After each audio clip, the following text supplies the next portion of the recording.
I'm going to be starting a new book series in this one. This is Healing Sex by Stacey Haynes. This is mostly going to be about like getting in touch with your body, SA or CSA survivor, healing your sex life now as an adult. But for now, I want to read some passages from the introduction. Like the fact that I have stuff to read from the introduction kind of tells me I'll probably get a lot out of this book. This information really isn't new to me. I've read too many trauma books, but it's information that when I first did learn some of this, that was really important to me to starting to let go of some guilt and shame. I just find more self-compassion for myself. So I wanted to read it for others who might benefit from that. The fight or flight response is familiar for all of us.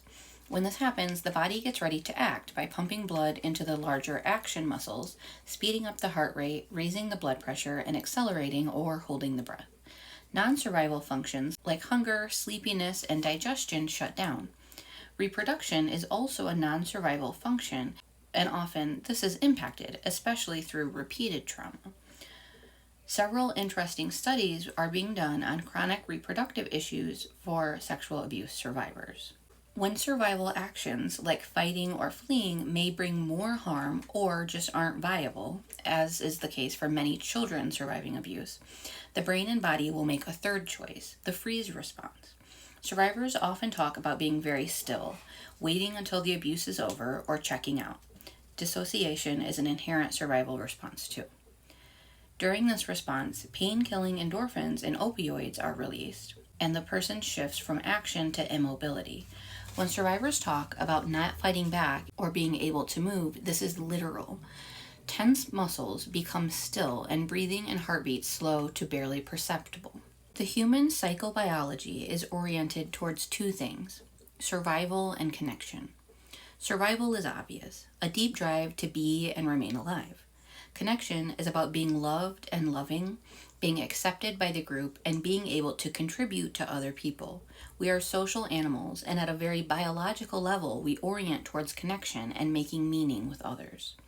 One thing that is so difficult about child sexual abuse and other forms of violence that are intimate is that it confuses the need to survive and the need to be connected and love.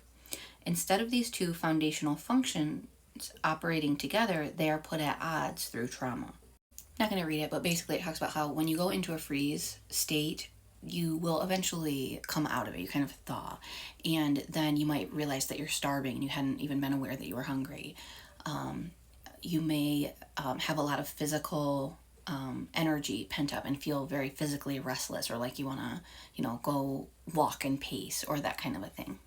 Sometimes it is that you literally want to like tremor or shake.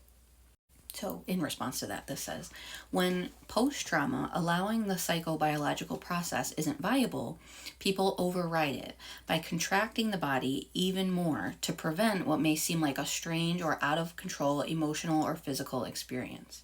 They may hold their breath and tighten their eyes and jaws so as not to cry, contract the stomach and gut to push the experience down, while telling themselves something like, "It doesn't matter anyway," or "I'm not going to let them get to me." This override prevents the healthy release of the equilibrium response. The suppression of the release response lives on in the body as contractions that can become chronic. Many survivors of trauma report that they no longer know how to cry or to get angry, or that whole parts of their bodies are numb or feel missing. It is not that these emotions or these parts of the body are actually gone. Rather, it's that they have been suppressed or contracted to the point of becoming inaccessible. The need to release those states to complete the healthy response to a violation doesn't just go away. It gets more deeply pressed into the body and into the muscles. Out of sight, out of mind truly doesn't describe trauma.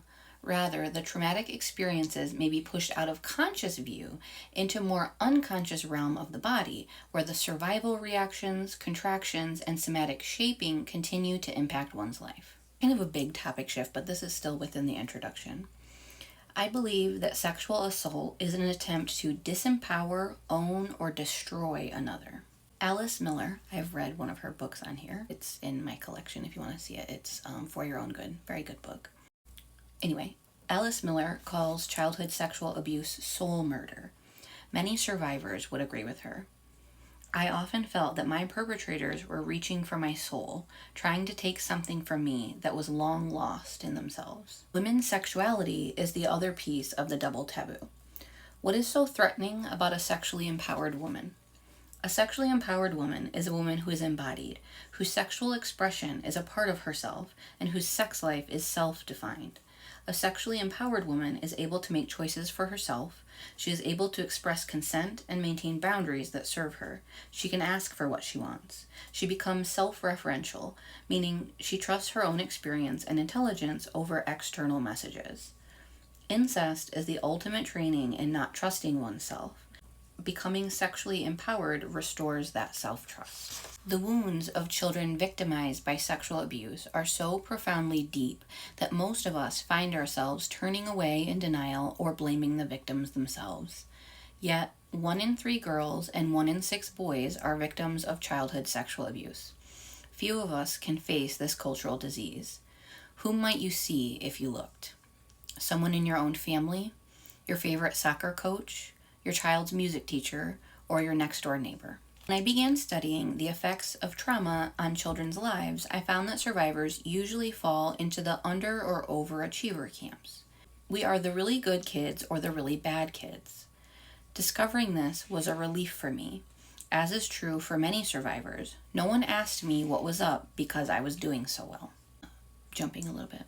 My tactic was to control my emotions and feelings, including my sexual ones. In high school, I couldn't comprehend the whole blue balls thing the boys complained about. I could turn my sexual interest on and off again, easy as that. I wondered why others couldn't do that too. As a kid, I didn't self-pleasure, and neighborhood games of truth or dare brought on huge attacks of shame if they involved anything even remotely sexual.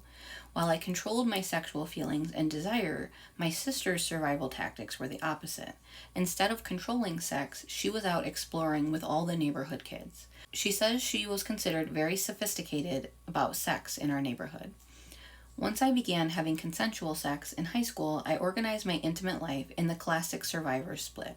My best friend was a guy with whom I shared my emotional life, my secrets, and my philosophical reflections. My boyfriend, with whom I explored sex, was someone else. I could barely speak a word to him. I actually did love him, but was terrified to share myself with him. I could not endure emotional intimacy and sex at the same time. I froze. I was uninterested in other girls who seemed weak and sissy-like to me. I hated pink. All of my friends were boys. I didn't want to be a man, but I certainly was not going to be a woman. I identified as androgynous. It wasn't until I was exposed to feminism in college and discovered powerful female role models that I began calling myself a woman. Jumping again. As I healed, this changed. My own sexual interests and preferences emerged from beneath the incest. As may be the case for you, sex triggered me. I would be having a fine time and suddenly find myself feeling afraid, used, or abused. As I got turned on, images of my abuse would appear. It became impossible to separate then from now. My sexual response had become intermingled with abuse and betrayal. So when I experienced one, the other would follow. Untangling these became my project. I slowly learned to keep myself present, allowing myself to practice sexual turn-ons that were connected to my body and my pleasure. I felt a lot of shame and guilt. Am I allowed pleasure? If I like sex now, does that mean I wanted the abuse? Can I be the one who says which kind of touch and sex I want? I continued to release the trauma from my body. What was caught in me that I wanted to express? How could I live deeply inside of me? As I healed, it dawned on me that sexual energy was a positive and powerful force in my own recovery.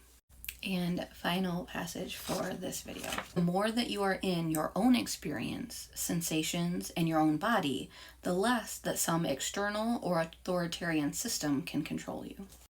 The next video that I do from this book will start with chapter 1.